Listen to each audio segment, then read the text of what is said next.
แต่วันที่1เดือนจันทร์ปี2026ในมาจุ่มซึกเกากลาง MNDAA ปด8เก็กหลานตีวานเมหานเจอในเสถอยถอนออกเปิ้นตีเย้าหน่อยค่ะตัวเหลียวในลูกเมหาในเข้าลงมาโดดถึงนาวิ่งเลยมีกิ๊กมันกิ๊กเห็นอะไรแกขี่กูบอกเขากิ๊กพอหนึ่งเหงนั่นน่ะเมี่ยว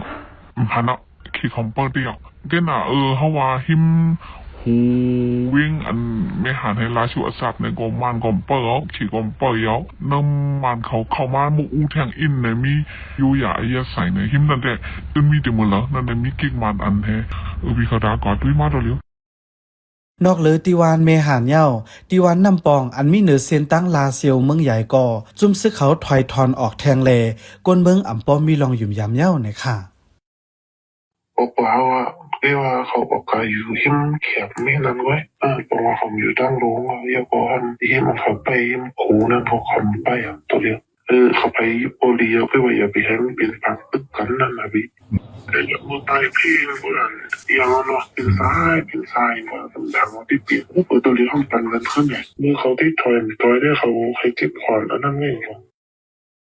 เมื่อนั้นนางเก่าเตียนซึ่งมานตั้งซึกเกากังแข่งกันเป็กอึดไว้จ้อมโขลงสีป้ออันมีเหนือเส้นตั้งลงสีป้อลาเซียวนั่นก่อซึกเกากังถอยทอนออกยาวสีตาซึ่งมันตึกเป็กอึดโขไว้ต่อถึงวันที่4เดือนจันทร์ในก่อยังไปเปิดปานขึ้น